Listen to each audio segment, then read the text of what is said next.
प्रधानमंत्री नरेंद्र मोदी अगले मंगलवार और बुधवार को राज्यों और केंद्र शासित प्रदेशों के मुख्यमंत्रियों और प्रशासकों के साथ वीडियो कॉन्फ्रेंसिंग के जरिए करेंगे चर्चा। अनलॉक 1 लागू होने के बाद मुख्यमंत्रियों के साथ प्रधानमंत्री की होगी ये पहली बैठक।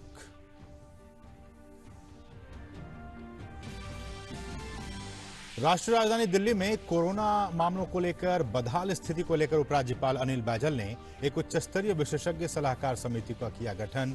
कोविड-19 से निपटने में अस्पतालों में भारी बदइंतजामी पर सुप्रीम कोर्ट की फटकार के बाद लिया फैसला। जम्मू कश्मीर के कुलगाम में सुरक्षा बलों ने 2 आतंकवादियों को किया ढेर। बाकी बचे आतंकवादियों को पकड़ने के लिए सुरक्षा बलों ने पूरे इलाके को घेरा।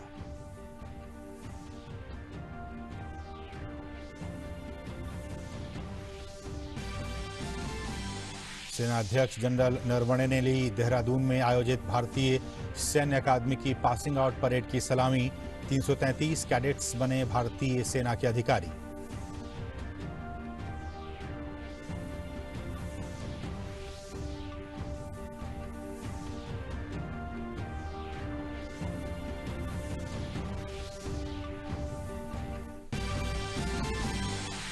देश में कोविड-19 मामलों की रिकवरी रेट हुई 49.47%। 1,54,000 से ज्यादा मरीज हुए स्वस्थ। सक्रिय मामलों की संख्या 1,45,779।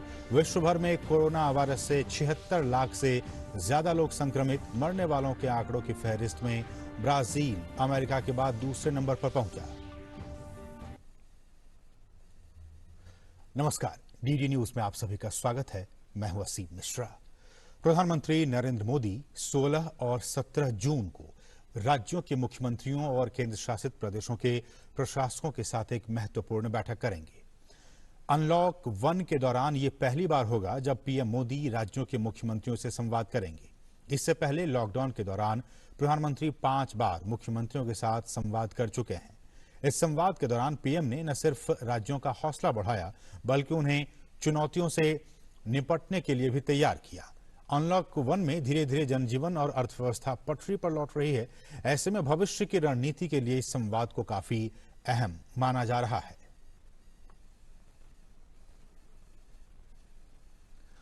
दिल्ली के उपराज्यपाल अनिल बैजल ने कोविड-19 महामारी के प्रबंधन के विभिन्न पहलुओं पर दिल्ली आपदा प्रबंधन प्राधिकरण को सलाह देने के लिए आपदा प्रबंधन अधिनियम की धारा 17 के तहत एक उच्च स्तरीय विशेषज्ञ सलाहकार समिति का गठन किया है। यह विशेषज्ञ सलाहकार समिति कोविड-19 के प्रसार को रोकने और कोरोना महामारी की वजह से दिल्ली में पैदा हुई चुनौतियों का सामना करने और चिकित्सा अवसंरचना को बढ़ाने के उपायों पर अपनी राय देगी। बैजल ने कहा है कि वैश्विक महामारी की चुनौतियों से उबरने के लिए दिल्ली आपदा प्रबंधन प्राधिकरण द्वारा किए जा रहे प्रयासों को ठोस योजना, नवीनतम टेक्नोलॉजी का उपयोग, कुशल निगरानी और विभिन्न एजेंसियों के बीच सहज समन्वय द्वारा बढ़ाया जाना चाहिए।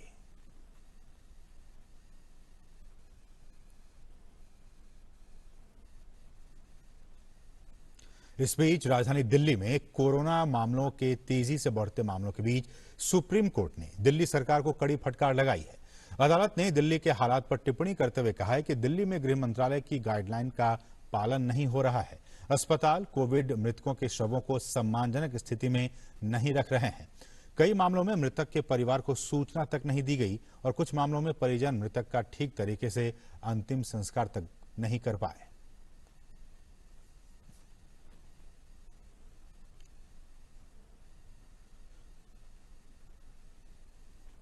और इस बीच सुप्रीम कोर्ट ने इन राज्यों के मुख्य सचिवों को जो रिपोर्ट है वो फाइल करने के लिए कहा है। दिल्ली में गृह मंत्रालय की गाइडलाइन का पालन नहीं किया जा रहा है, सुप्रीम कोर्ट ने साफ तौर पे कहा है। साथ ही साथ सुप्रीम कोर्ट ने कहा है कि कई मामलों में मृतक परिवारों को जो सूचना है वो तक नहीं दी गई है और कुछ मामलों में तो परिजन मृतक का ठीक तरीके से अंतिम संस्कार तक नहीं कर पाए हैं। सुप्रीम कोर्ट की तल्ख टिप्पणी दिल्ली सरकार के लिए। और अब खबर जम्मू कश्मीर से है, जहां के कुलगाम में सुरक्षा बलों की आतंकवादियों के साथ मुठभेड़ हुई। मुठभेड़ में सुरक्षा बलों ने 2 आतंकवादियों को ढेर कर दिया है। आतंकवादियों की पहचान की जा रही है। सुरक्षा बलों को इलाके में आतंकवादियों के छिपे होने की खबर मिली थी, जिसके बाद टीम उस इलाके में पहुंची। आतंकवादियों ने सुरक्षा बलों पर फायरिंग की, जिसके जवाब में जवानों ने भी आतंकवादियों पर गोलियां दागी।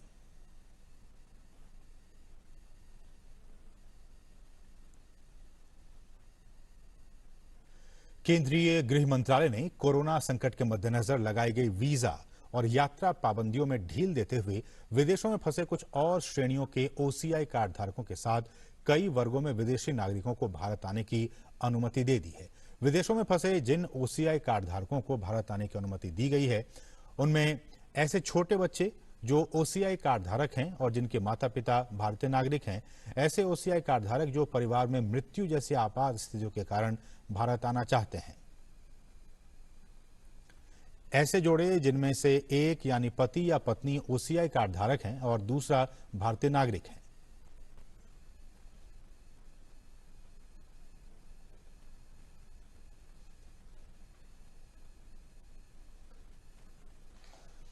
विश्वविद्यालयों के ऐसे विद्यार्थी जो ओसीआई कार्ड धारक हैं और माता या पिता में से कम एक भारतीय नागरिक या फिर ओसीआई कार्ड धारक हैं।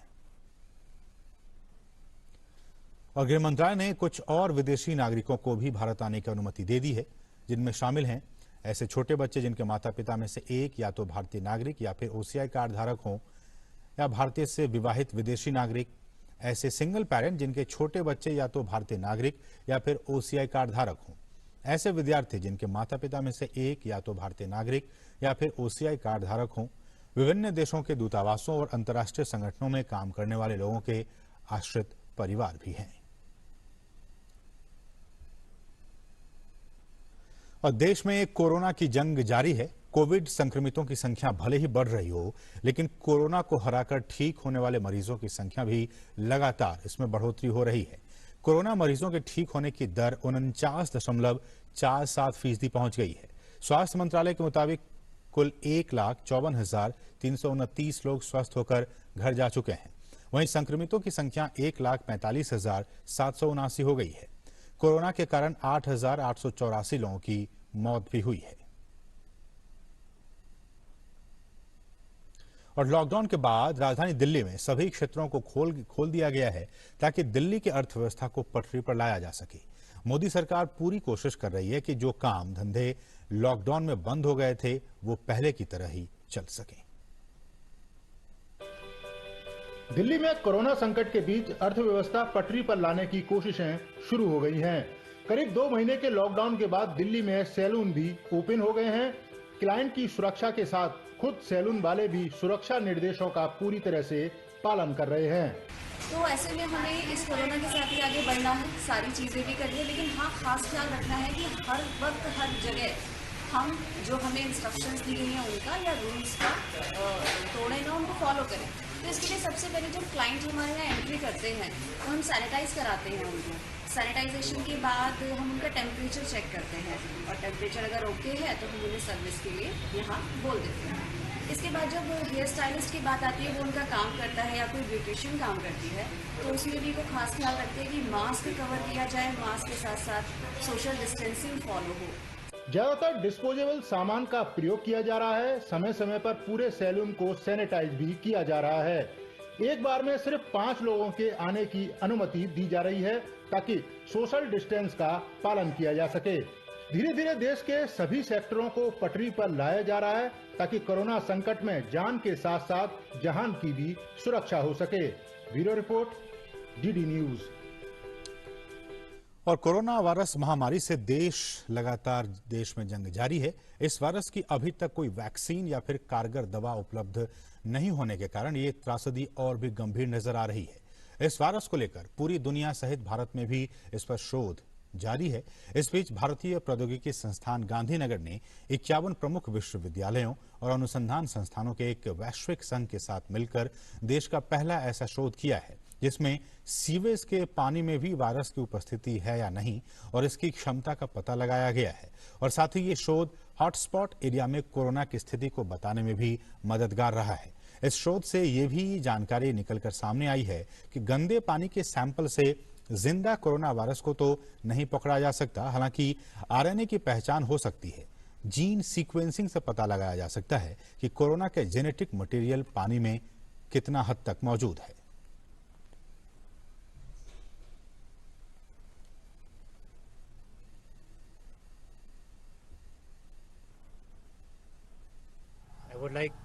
take this opportunity also to convey my thanks and gratitude to the government and the local administration who have always supported not only the Indian Army but the Indian Military Academy in all their endeavors, and I am sure that this very good rapport that we share will continue in the future also. With that, I wish everyone once again all the very best. Thank you. तो अभी आप सुन रहे थे थल सेना प्रमुख को, जो कि पासिंग आउट परेड के बाद मीडिया को संबोधित कर रहे थे और काफी खुश नजर आ रहे थे, क्योंकि आज जब पासिंग आउट परेड के बाद से बहुत सारे युवा जो हैं वो अब मिलिट्री में हमारे देश की सेवा करने के लिए वो अब निकल पड़े हैं। बढ़ेंगे आगे।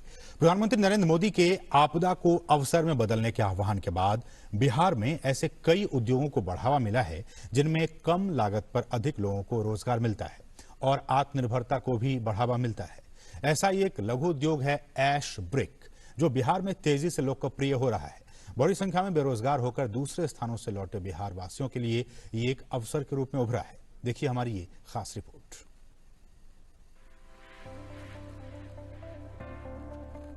ईंट ईंट जोड़कर मकान बनता है। ईंटों के बिना किसी इमारत की कल्पना संभव नहीं है। परंपरागत लाल ईंटें महंगी होती हैं। एक लंबी प्रक्रिया के तहत मिट्टी से बनी ईंट को भट्टों में पकाया जाता है, तब जाकर तैयार होती है ये ईंट।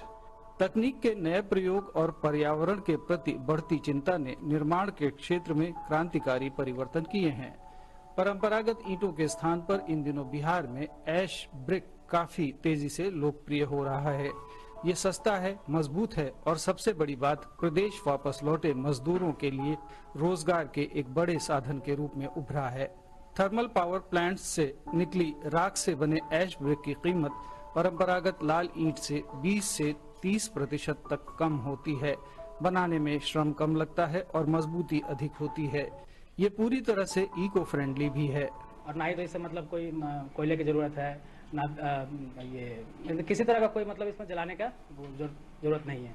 फ्लाईएस 60 से 70%, 20 से 22% आपको मतलब सैंड और 8 से 10% सीमेंट, और यही इसका मिश्रण है। इस ऐश ब्रिक को बनाने में थोड़ी मात्रा में बालू और सीमेंट का इस्तेमाल होता है।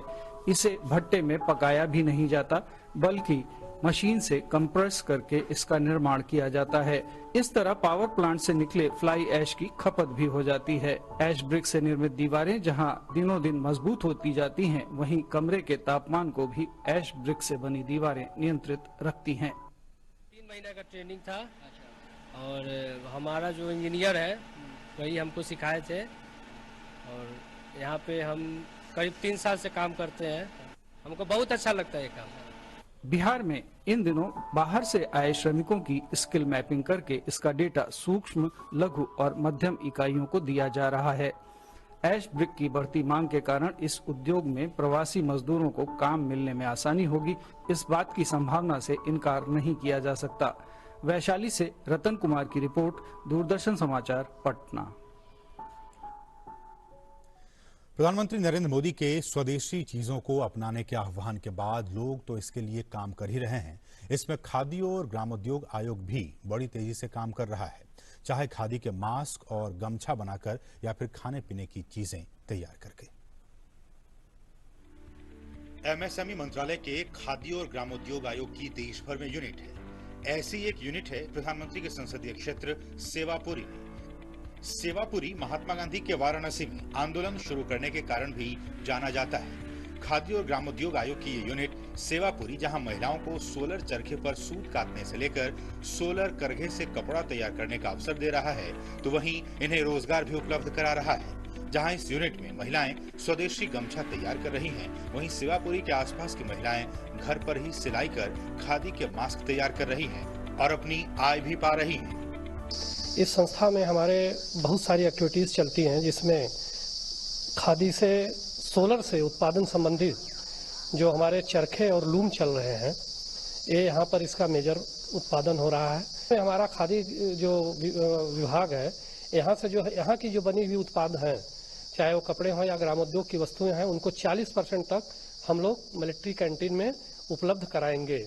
इसके अलावा हमारी जो बगल में एक संस्था है कृषक विकास खादी ग्राम उद्योग संस्था सेवापुरी में ही इन्होंने HAL और NaCL का 20,000 गमछे का ऑर्डर उनको मिला है और वो सप्लाई करने जा रहे हैं। खादी और ग्रामोद्योग आयोग जहां एक तरफ महिलाओं को रोजगार दे रहा है, वहीं दूसरी तरफ स्वदेशी को भी बढ़ाने के लिए पूरे देश में काम कर रहा है। इतना ही नहीं, देश के विभिन्न उपक्रमों को खादी के गमछे और मास्क के साथ साथ खाने पीने की चीजें भी आपूर्ति कर रहा है। इन चीजों की सप्लाई कर स्वदेशी को और बढ़ाने का प्रयास भी कर रहा है। ये मैंने जो मास्क लगा रखा है, ये इस खादी ग्रामोद्योग द्वारा बनाया गया ही मास्क है, पूरा स्वदेशी है। तो बनारस की धरती से स्वदेशी के लिए प्रधानमंत्री के आह्वान पर खादी ग्रामोद्योग का यह काम निश्चित रूप से सराहनीय है। Harkesh Bahadur Singh Gautam, DD news, Sevapuri, Varanasi. और कोरोना वायरस से देश की जंग जारी है। इस बीच बिहार के रोहतास जिले में 1000 एकड़ में पेपरमेंट की खेती की जा रही है और जो किसान धान, गेहूं, मक्का, बाजरा आदि का खेती किया करते थे, अब उन किसानों का भी झुकाव व्यावसायिक खेती की तरफ बढ़ता जा रहा है। पेश है बिहार के रोहतास जिले से हमारी ये खास रिपोर्ट। बिहार के रोहतास जिले के कई प्रखंडों में पेपरमेंट की खेती बड़े पैमाने पर किसानों द्वारा की जा रही है। गेहूं की कटाई के बाद गर्मी में ये जब खेत खाली रहता है, तब किसान इस मेंथा यानी पेपरमेंट की खेती करते हैं, जिससे कि कम दिनों में ही अच्छी आमदनी का जरिया बन जाता है और इससे खेत भी खाली नहीं रह जाता। तेल निकालने में 10 भाग का टंकी हमारा देते हैं, उसके बाद में इसमें 10 भाग में 1 भाग पानी है, उसके बाद में हमारा फसल है, इसमें झुकाई कर गैस के माध्यम से इस टंकी के द्वारा हम यहाँ पे निकाल रहे हैं। पेपरमेंट की खेती इस गांव के किसान लगभग 10 वर्ष से करते आ रहे हैं। इससे आमदनी अच्छी हो जाती है। पेपरमेंट की औषधीय तेल की मांग बाजार में अच्छी होने पर सही दाम मिल जाता है। मेंथॉल का सोर्स जैसे कि इसको पेपरमेंट भी कहा जाता है ना, और इसका सोर्स पुदीना से प्राप्त किया जाता है। इसका उपयोग जो है एनाल्जेसिक की तरह इस्तेमाल किया जाता है। कुछ लोग इसका इस्तेमाल आजमा सकते बहाने में करते हैं। इसमें 40,000 रुपये लागत आता है, 20,000 रुपये पर हेक्टेयर का अनुदान है, हम लोग यहाँ दिया जाता है। यहाँ पर अभी तो फसल तैयार हो गई है, डिस्टिलेशन का काम हो रहा है, इसमें तेल को डिस्टिलेशन करके तेल निकाला जाता है। किसानों की अगर माने तो 1 बीघे पेपरमेंट की खेती करने में लागत 15,000 की आ रही है। बाजार में तेल की मौजूदा कीमत 1050 रुपए लीटर है, जो बढ़ भी सकती है। 1 बीघे में 35 से 40 लीटर तेल निकलता है। अगर खेती अच्छी हुई तो बढ़ भी जाता है। निश्चित तौर पर किसानों के लिए खेती व्यावसायिक तौर पर मुनाफे का सौदा साबित हो रही है और किसानों की आमदनी का एक अच्छा जरिया बन रही है। पटना, बिहार से कुमार आलू की रिपोर्ट, DD न्यूज। और दुनिया भर में कोरोना वायरस संक्रमणों की संख्या लगातार बढ़ती जा रही है। जॉन्स हॉपकिंस के आंकड़ों के मुताबिक दुनिया भर में कोविड-19 से 76 लाख से अधिक लोग संक्रमित हैं। इसके अलावा 4,24,000 से ज्यादा लोगों को अपनी जान भी गंवानी पड़ी है।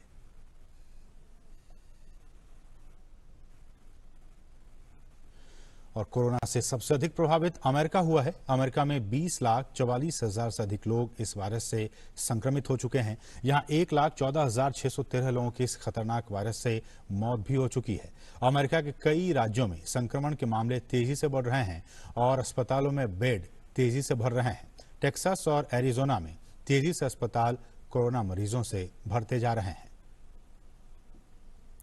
और अमेरिका के बाद सबसे अधिक प्रभावित देश ब्राजील है, जहां 8,28,000 से ज्यादा मामलों के साथ वो दूसरे स्थान पर पहुंच गया है। इसी के साथ ब्राजील में कोरोना से मरने वालों की संख्या ब्रिटेन से ज्यादा हो गई है। कोरोना से ब्राजील में 41,828 मौतें हो चुकी हैं।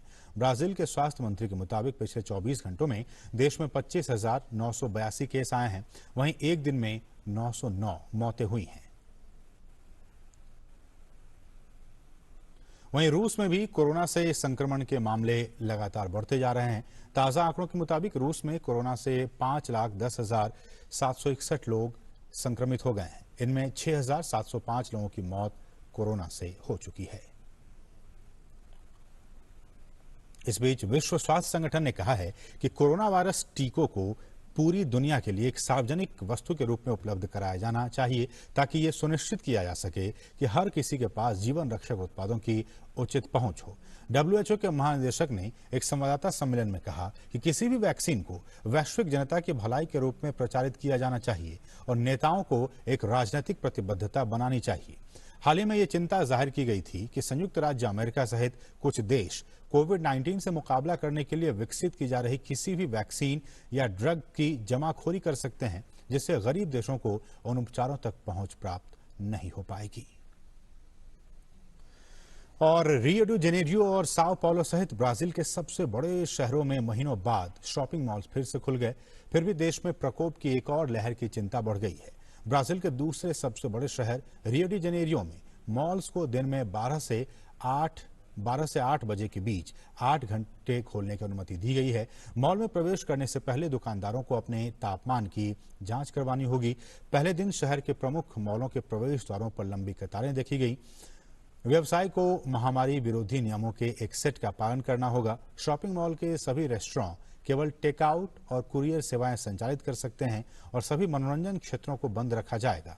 ब्राजील में कोरोना के मामले 8 लाख से ज्यादा हो गए हैं और अब तक 40,000 से ज्यादा लोगों की मौत हो चुकी है। देहरादून में भारतीय सैन्य अकादमी में इस समय पासिंग आउट परेड जारी है, जिसमें 333 कैडेट्स हिस्सा ले रहे हैं। पासिंग आउट परेड के बाद ये कैडेट्स भारतीय सेना में अधिकारी बनेंगे। सेनाध्यक्ष जनरल मनोज मुकुंद नरवणे ने मुख्य अतिथि के रूप में पासिंग आउट परेड की सलामी ली। ऐसा पहली बार हुआ जब कैडेट्स ने मास्क के साथ और अपने माता पिता और रिश्तेदारों के बगैर अफसर बनने के सफर को पूरा किया। 333 भारतीय और 90 विदेशी कैडेट IMA से प्रशिक्षण पूरा कर भारतीय सेना और विदेशी कैडेट अपने देशों में सेवा करने को तैयार हैं। इस मौके पर सेनाध्यक्ष ने कहा कि जवानों को न सिर्फ बाहरी बल्कि देश के अंदर की चुनौतियों से भी निपटने के लिए तैयार रहना होगा। In these difficult times, the safety, honor and welfare of our country depends on your abilities as military leaders. You have the trust of the people of India, and to live up to their expectations, you have to strive hard. You have the challenging task of containing external threats as well as defanging disruptive forces attempting to destabilize our nation from within. Only when our nation is safeguarded from external as well as internal threats will we prosper and be able to secure for our citizens the core values enshrined in the preamble to our Constitution. और सेनाध्यक्ष ने कहा कि लड़ाई कभी अकेले नहीं जीती जाती, उसके लिए टीम में एकता की भावना होनी बेहद जरूरी है। लिहाजा सेना के इन नए जवानों को एक दूसरे के साथ मिलकर जंग जीतनी होगी। Rise above petty considerations of caste, creed, religion and gender.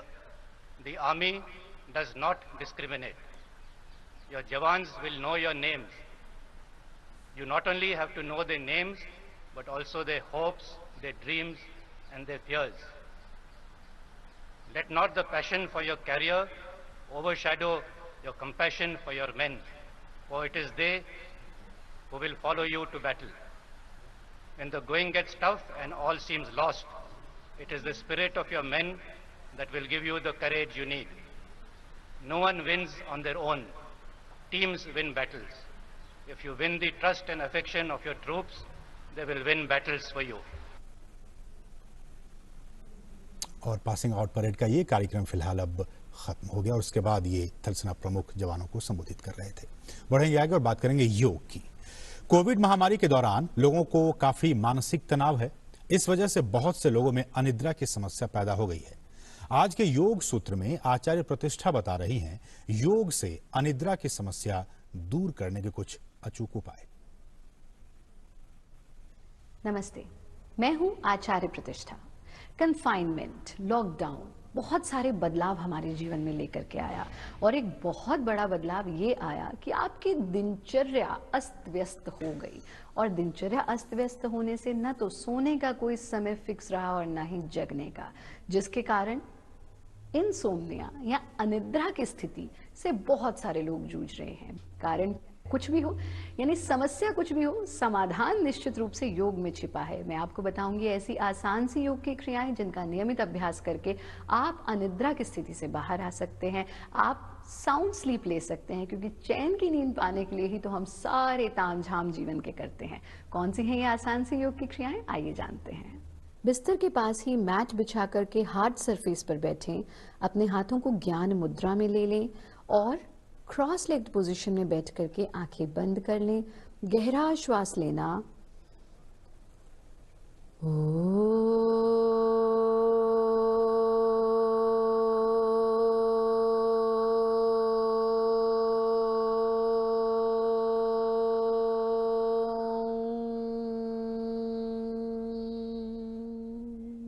फिर से गहरा श्वास लेना, दोबारा इसे रिपीट करना।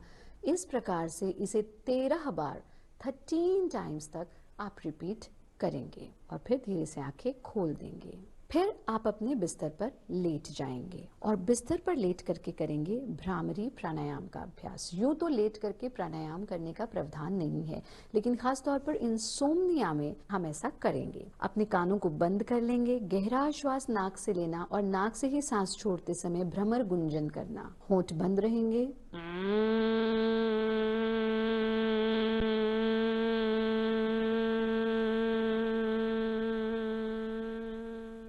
फिर से गहरा श्वास लें और इसे रिपीट करें। आप 6 से 7 बार इसे रिपीट करें और फिर यहीं पर आंख बंद करके सो जाएं। ध्यान रखें कि जो क्रियाएं हमने आपको बताई हैं वो क्रियाएं आपका last impression on your brain होना चाहिए। That should be the last impression on your brain. यानी कि अगर आप अपना टाइम फिक्स करते हैं कि लेट्स से मुझे 10 बजे सो जाना है, तो 9 बजे के बाद स्क्रीन लेस हो जाइए। हम बार बार इस बात को कहते हैं, सोने से 1 घंटा पहले स्क्रीन का यूजेज बंद कर दीजिए, चाहे वो टेलीविजन की स्क्रीन है, चाहे वो मोबाइल की स्क्रीन है, चाहे वो लैपटॉप या कंप्यूटर की स्क्रीन है। हम स्क्रीन पर काम करते करते बिस्तर में जाते हैं और उन्हीं विचारों को लेकर के सो जाते हैं, जिसके कारण हमें अच्छी नींद या साउंड स्लीप नहीं आती है। इन क्रियाओं का अभ्यास अंत में करें। इन क्रियाओं के बाद आपको किसी से बात नहीं करनी है, आपको सीधे सीधे सो जाना है। और अगर भ्रामरी के बाद भी आपको नींद नहीं आती तो बस आप लेट करके जिस भी धर्म, जिस भी पंथ को आप मानते हैं उसका कोई भी एक मंत्र ले लीजिए, प्रेफरेबली गायत्री मंत्र, और उसका निरंतर जाप करते रहें। जाप योग का एक अभिन्न अंग है। ये हमारे मन को शांत करता है, हमारी मेमोरी को बढ़ाता है, विजडम को बढ़ाता है। जाप करते रहें, करते करते आपको नींद आ जाएगी। हमारा ये कार्यक्रम देखते रहें। योगी बने, उपयोगी बने। तो इस बुलेटिन में फिलहाल इतना ही। हमें दीजिए अनुमति। नमस्कार।